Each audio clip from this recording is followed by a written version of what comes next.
ఉన్న బంగారాన్ని విడిపించి ఆ రోజు ఆన్లైన్ రేటుకే మేము కొంటాం. Sharma gold company.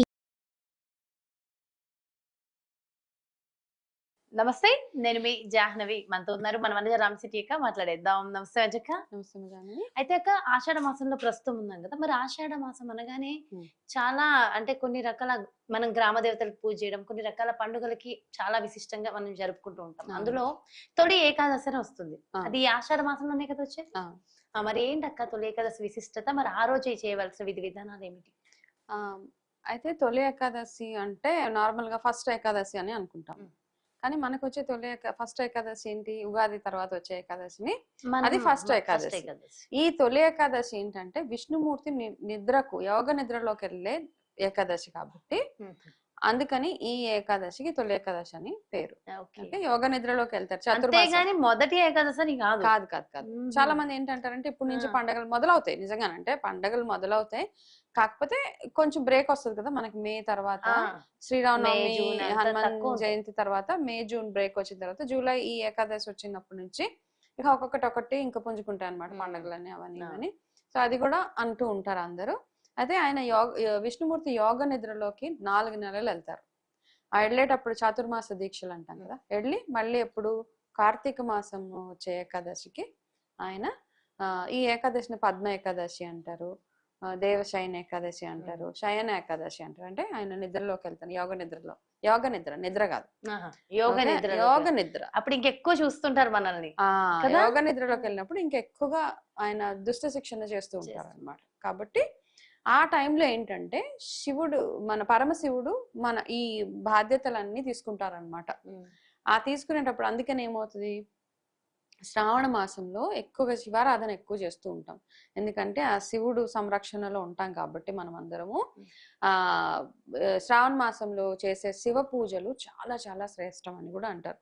కార్తీక మాసంలో ఎలా హరిహరులకు చేస్తారో శ్రావణ మాసంలో ఎక్కువగా శివారాధన చేసినప్పుడు చాలా ప్లేసెస్ లో జాతరలు కూడా జరుపుతూ ఉంటారన్నమాట శివాలయాల్లో.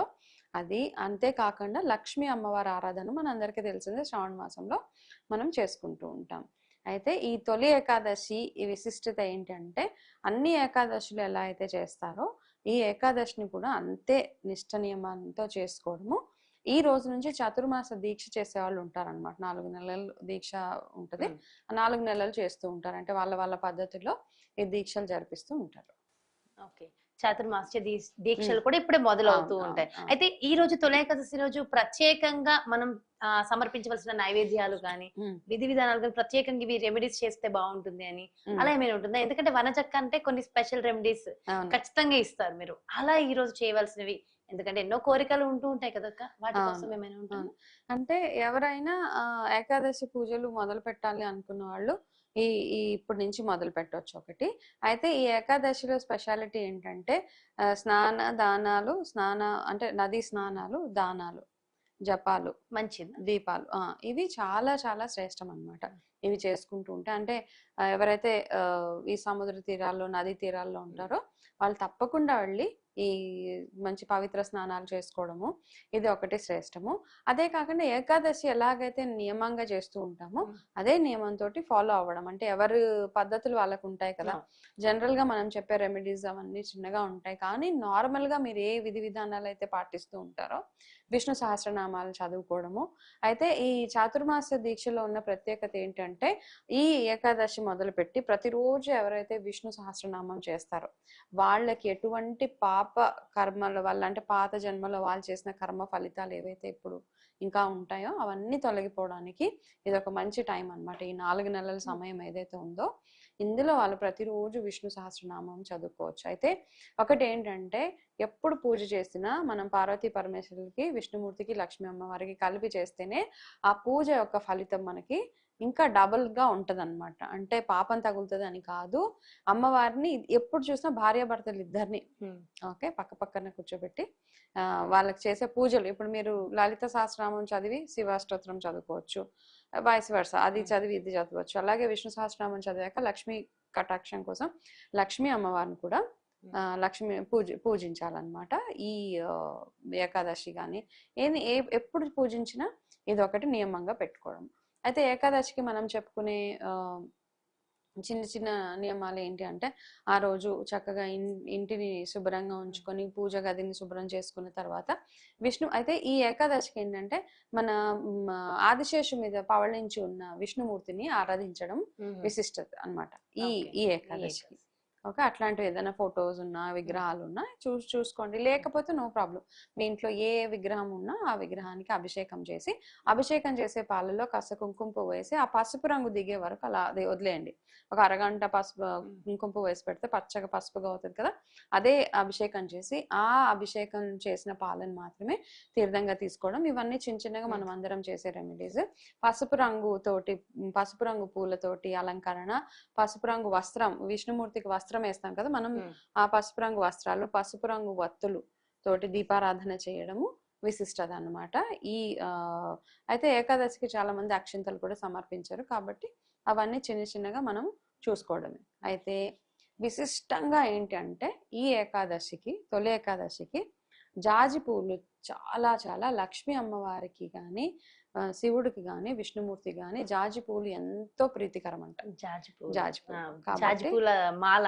అవును, జాజి పూలు సాక్షాత్ లక్ష్మీ అమ్మ స్వరూపమే కాబట్టి ఆ జాజి పూలతోటి ఎవరైనా విష్ణు సహస్రనామాలు చేస్తూ కనుక జాజి పూలతోటి పూజ చేస్తే అంటే అలంకార ప్రియుడు ఆయన కదా, సో ఆయన ఆశీర్వాదం ఎప్పటికీ ఉంటది. అలా లేకపోయినా ఏది పెట్టినా ఆయన ఆశీర్వాదం ఎప్పుడు మనకు ఉంటుంది. అయితే పూజ చేసేటప్పుడు మనం ఏంటి అంటే మనకి ఏదైనా కావాలి అంటే మనస్ఫూర్తిగా, చాలా మందికి చూడు ఎన్ని ఏకాదశులు చేసినా, ఇప్పుడు నేను చేసే ఏకాదశులు చాలా రెమెడీస్ చెప్పాము, ఆకు మీద ఒక చిన్న కోరిక రాసి భగవంతుడి దగ్గర అయితే ఇది నేను ఎందుకంటే ప్రతిసారి చెప్తాను, నా విషయంలో జరిగింది అనమాట.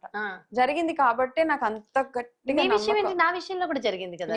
మీరు ఫస్ట్ చెప్పినప్పుడు ఫస్ట్ రెమెడీ నేను ఫాలో అయ్యా, 100% జరిగింది. అయితే అలా ఒక నమ్మకం కుదిరిపోతుంది కదా మనం చేసినప్పుడు, ఒక మంచి గట్టి నమ్మకం. చాలా మంది నాకు జరిగింది అనుకోవచ్చు, గట్టి నమ్మకం కుదిరిపోతుంది. సో అలాగే ఒక చిన్న ఏదైనా తమలపాకు, బిల్వం, లేకపోతే మీ ఇంటి గార్డెన్ లో ఏదైనా ఒక మనకున్న ప్రాబ్లమ్స్ అన్ని అక్కర్లే, ఒకటే వాటిలో రాసి భగవంతుడి దగ్గర పెట్టి విష్ణు సహస్రనామం చదివి తర్వాత రోజు మీరు ఆకు తీసుకెళ్లి ఏదైతే చెట్టు దగ్గర నుంచి తెచ్చారో ఆ చెట్టు దగ్గర అది పెట్టేసి ఇది ఒక చిన్న రెమెడీ. నేను రెగ్యులర్ గా నాకు ఏ చిన్న ప్రతి ఏకాదశికి చేస్తారా? నేను చేస్తాను ప్రతి ఏకాదశి. పౌర్ణమికి కూడా? పౌర్ణమి ఏకాదశికి మెయిన్ గా ఏకాదశికి చేస్తాను అనమాట. అయితే నేను చేసే ఒక చిన్న రెమెడీ ఏంటి అంటే, ఇప్పుడు వచ్చే ఈ తొలి ఏకాదశి తర్వాత మొదలుకొని గురు పౌర్ణమి వస్తుంది కదా, ఈ గురు పౌర్ణమి వరకు నేను అంటే దీక్ష అనను, కాకపోతే 5 రోజులు కొంచెం ప్రత్యేకంగా ఏకాదశి మొదలు పౌర్ణమి వరకు. లాస్ట్ ఇయర్ కూడా చేశారు? అవును, చేశాను. అయితే ఏం చేస్తానంటే నార్మల్ గా అన్ని చాలా చేస్తూ ఉంటాను. అయితే ఈ 5 రోజులు నేను చేసే కొంచెం ప్రత్యేకంగా ఈ పసుపు వత్తులే వెలిగిస్తాను ఇంట్లో. దేవుడి దగ్గర మామూలుగా 9 దీపాలు వెలిగిస్తాను ఈ 5 రోజులు. ఇంట్లో సాయంత్రం టైంలో 9 దీపాలు వెలిగించి లక్ష్మీ అష్టోత్తరము, విష్ణు సహస్రనామం, వీలైతే విష్ణు సహస్రనామము చదివి, లక్ష్మీ అష్టోత్తరం చదివి, కనకధార స్తోత్రం అవన్నీ చదివిన తర్వాత ఈ దీపాలు ఏవైతే 9 దీపాలు ఏవైతే ఉంటాయో, అంటే మీరు దేవుడి దగ్గర వెలిగించిన 2 అలా వదిలేసి అది కాకుండా 9 అంటే మొత్తం 11 దీపాలు అవుతాయి కదా. మిగతా 9 దీపాలు మీ మెయిన్ ఎంట్రన్స్ దగ్గర, వెనకాల గుమ్మం దగ్గర, తులసి దగ్గర, మీ ఇంట్లో ఉసిరి చెట్టు ఉంటే ఉసిరి చెట్టు దగ్గర, అలా బిల్వం చెట్టు కొంతమంది ఇంట్లో ఉంటే అక్కడ పెట్టి చక్కగా అన్ని ఈ దేవతా వృక్షాలు ఏవైతే ఉన్నాయో అవన్నిటి దగ్గర ఈ దీపాలు చక్కగా వెలిగించండి. ఈ వృక్షాలు లేని పక్షంలో ఆ 9 దీపాలు మీ పూజా మందిరంలోనే వదిలేసి మీ మనసులో ఉన్న కోరికని అక్కడ విష్ణుమూర్తికి చెప్పుకుంటూ మీరు ఏవైతే మనకి ఎట్లా ఉంటదంటే, ఒక పేరెంట్స్, ఒక తల్లిదండ్రులతో ఎలా అయితే మన ఇబ్బందులు చెప్తామో చెప్పినప్పుడు అక్కడి నుంచి మనకి ఏదో ఒక సపోర్ట్ వస్తుంది. అదే విధంగా మనం చేసే ఏ ఆరాధన అయినా కానీ అంతే భక్తి శ్రద్ధతో చేస్తే ఎటువంటి కష్టం నుంచైనా మనం బయటపడవచ్చు. అదే కాకుండా ఈ ఏకాదశులు ఇవన్నీ చేస్తే ఏమవుతుందంటే, మన బాడీలో ఉన్న ఈ చక్రాస్ కానీ ఇవన్నీ బ్యాలెన్స్డ్ గా ఉంటాయి అనమాట. మన మైండ్ కామ్ గా ఉంటది. కోరికలు ఇవన్నీ పక్కన పెట్టేస్తే ప్రతి మనిషి కోరికల కోసమే పూజలు చేయవసరం లేదు. మన మైండ్ కామ్ గా ఉండడానికి, మనం భగవంతుడికి ఇంకా దగ్గర అవ్వడానికి, మన జ్ఞానం పెంచుకోవడానికి ఇలాంటి ఆరాధనలన్నీ చేస్తూ ఉండాలి. అయితే అక్క, ఇందుకే ఏకాదశి ఈసారి తొలి ఏకాదశి ఏ రోజు వచ్చింది? 17 జూలై. 17 జూలై రోజు బుధవారం. ఓకే, సో మరింత విశేషం కదా. సో ఓకే, చాలా చాలా డీటెయిల్ గా ఎక్స్ప్లెయిన్ చేస్తూ మంచి రెమెడీస్ కూడా అందించారు. Thank you so much Welcome, వంజక్క. నమస్తే. నమస్తే. సో ఇదండి మరి జూలై 17 బుధవారం నాడు తొలి ఏకాదశి రోజు మనం ఆచరించవలసిన విధి విధానాలు ఎంతో డీటెయిల్ గా ఎక్స్ప్లెయిన్ చేస్తూ మనకున్నటువంటి సమస్యలకి చక్కటి పరిహార మార్గాలు కూడా మనజక్క అందించారు కదా. మరో ప్రత్యేకమైన కార్యక్రమంతో మళ్ళీ మీ ముందుకు వచ్చేస్తాను. నమస్కారం.